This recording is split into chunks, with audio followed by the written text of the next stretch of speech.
Why did the Australian government reject Qatar Airways' request to run more flights into the country? It's the question everyone's been asking, and it's such a hot topic that it's been given the prize reserved only for the hottest of political potatoes, a Senate inquiry. Now, as for answers, the Transport Minister, Catherine King, has given a few. Well, they're kind of answers. It's tough to follow, so I'll take you through it now. Now, on July 18, King confirmed her decision that she was going to block Qatar's request. So that's when we first learned about all of this. Now, just over a week later, King offered the first, reason for why she came to that decision: reducing emissions. Now, she said, quote, "I want more capacity for people to be able to enjoy travel, but equally, I want to be able to decarbonise the transport sector." Now, decarbonising the transport sector, on the face of it, sounds great. But the government has also said that Qatar could have those extra flights at once immediately, so long as it flies into non-major cities where it already has permission. So that wouldn't so much achieve decarbonisation as spread the same amount of carbonisation across a slightly wider area. Now, on the same day, King also said she wouldn't link her decision with the Doha airport incident. So what's the Doha airport incident? In October 2020, flights were grounded and scores of female passengers were escorted off planes at gunpoint, with some subjected to invasive examinations without consent after authorities found an abandoned newborn in an airport bathroom. Now, 5 Australian women who experienced that are now suing Qatar Airways and its subsidiaries over what happened. So that's the Doha airport incident. Now, where were we? On August 3rd, Catherine King gave Guardian Australia another reason for the refusal: that granting Qatar's request would have gone against Australia's national interest. It was certainly a reason, just not a very clear one.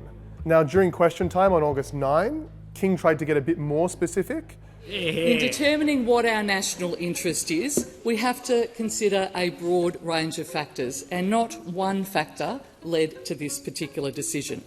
The government has determined that agreeing to the Qatar Civil Aviation Authority request for additional services is not in our national interest, and we will always consider the need to ensure that there are long-term, well-paid, secure jobs by Australians in the aviation sector when we are making this decision. Giving another, solid-sounding reason, much like decarbonisation, most people like the sound of more Australian jobs. Though King's critics would point out that if she really wanted to secure Australian jobs, well, there's a large Australian airline that not too long ago slashed thousands of those.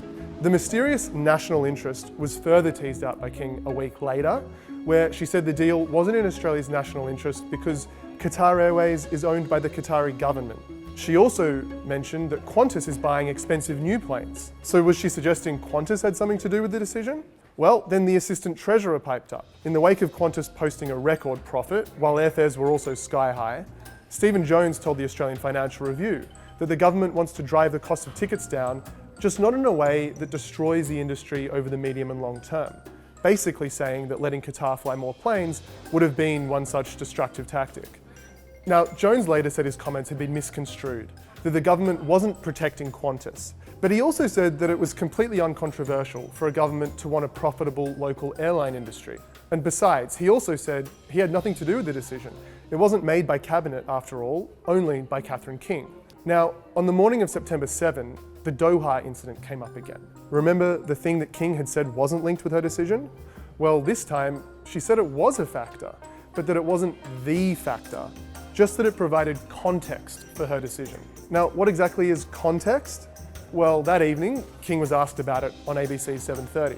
It provides context for the decision. This is something that happened. We can't pretend it didn't happen, and I can't pretend I don't know about it. And you can't pretend that it doesn't influence your decision in some way? Well, certainly it provides context, and I think you can read what you want into that. Now, we could keep reading what we want into things here, but as King keeps dodging fronting up with a clear reason, it's only making everyone more curious as to what is behind all of this.